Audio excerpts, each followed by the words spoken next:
Olá todo mundo, dessa vez não para conversar um pouquinho de física, e sim para falar um pouquinho de ciência de uma forma geral. Bom, eu fiquei sabendo nesses últimos dias, imagino que alguns de vocês também, que uma certa revista, Mundo Estranho, mais particularmente essa edição da Mundo Estranho, certo?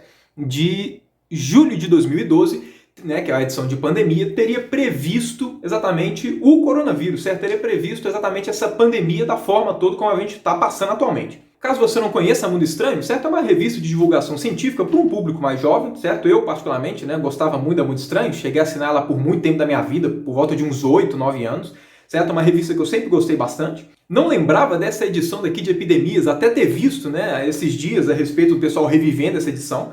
E, obviamente, a Mundo Estranho não está me dando nada para eu poder fazer esse vídeo. Mas achei interessante fazer um vídeo especificamente sobre essa edição, mesmo canal Sino de Física, porque eu acho que ela traz alguns ensinamentos bem importantes, na verdade, sobre a forma como a gente deveria lidar com a ciência nos tempos atuais e que, infelizmente, a maior parte da população não lida direito.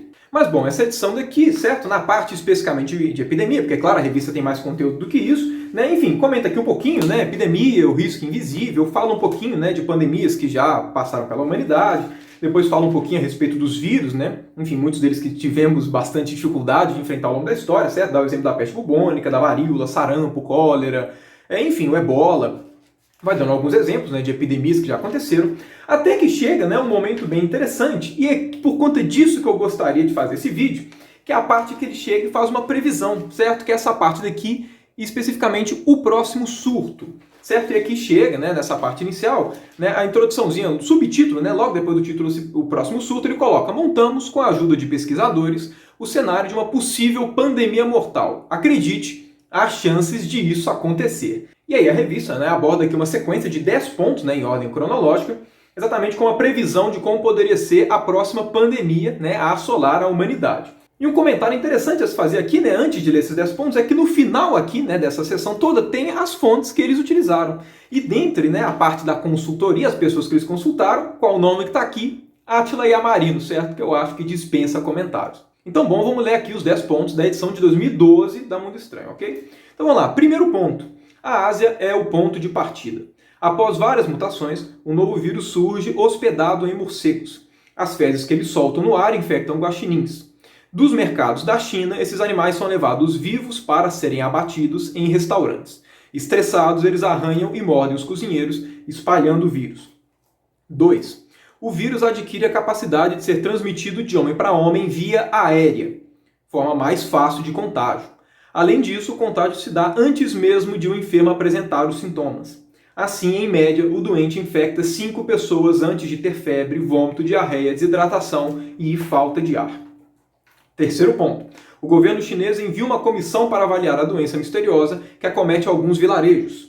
A equipe volta sem resultados e não considera o surto alarmante, até que 3 pesquisadores adoecem e um deles morre.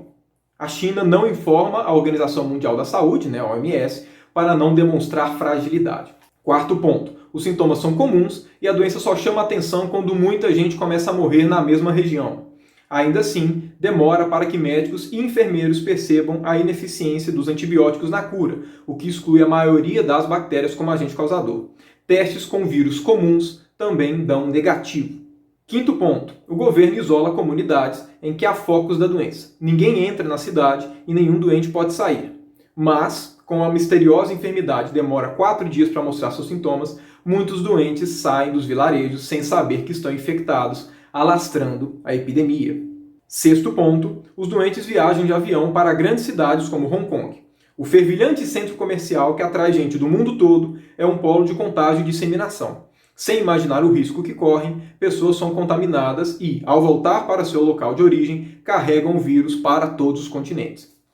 Sétimo ponto, com a doença já fora de controle, começa uma corrida entre laboratórios e cientistas de grandes universidades para descobrir o agente causador. Mesmo com o vírus isolado, as vacinas demoram para ser feitas em larga escala, tornando impossível o atendimento à demanda global. Oitavo ponto. Os países se isolam, mantendo o esquema de quarentena. Aeroportos são fechados e o turismo mundial cai a quase zero.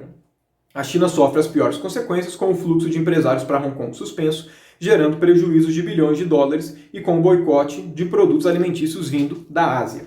Nono ponto. Além dos 10% de casos letais, os milhões de doentes precisam de atendimento médico. Enquanto hospitais e cemitérios estão lotados, escolas, indústrias e comércios ficam paralisados por falta de profissionais. O transporte público também para e os trabalhadores que podem passam a trabalhar em casa. E o 10º e último ponto: nas nações pobres, quase 20% da população morre, e os outros milhões são vitimados mesmo em países ricos. Parte dessa mortalidade ocorre por causa da doença, mas outro fator determinante é a crise financeira global. A produção de alimentos cai por falta de mão de obra. É inegável a semelhança dessa descrição com a pandemia do coronavírus que a gente está passando atualmente. E o mais interessante é que tudo isso que eu li foi escrito numa revista de 2012. Por que eu decidi abordar esse assunto aqui no canal? Como é que esses pesquisadores, certo? Como é que esses cientistas, né, fazendo parte da colaboração, o próprio Átila, como é que eles sabiam de todos esses fatores a respeito? Foi por adivinhação? Alguém contou no ouvido deles? Caiu um papel divino escrito essas informações?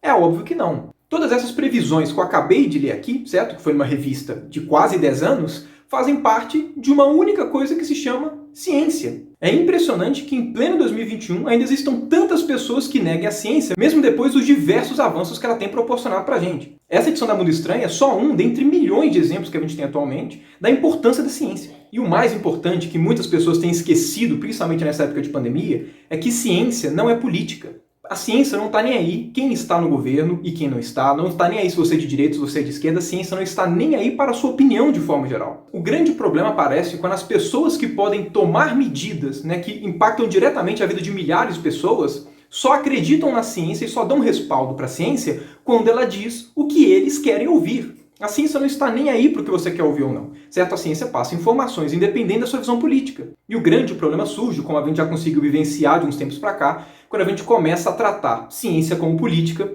e política como ciência. Mas bom, era basicamente isso que eu queria falar aqui no vídeo. Se você gostou, não deixe de dar o seu gostei, certo? Se inscreva no canal e não deixe de ativar o sininho para sempre receber as notificações dos próximos vídeos. Se você gosta aqui do canal iFísica e gostaria de apoiá-lo, né, de uma forma um pouquinho mais ativa, também não deixe de fazer parte do clube de membros. E claro, fica aqui um agradecimento especial a 3 membros do canal, certo? O Marco Henrique, o Wagner Brochini e o Diego Rodrigues. No mais, compartilhe esse vídeo com seus amiguinhos e não deixe de comentar aqui as suas impressões, certo? Use os comentários a seu favor. No mais, obrigado por você que ficou até aqui e até o próximo vídeo.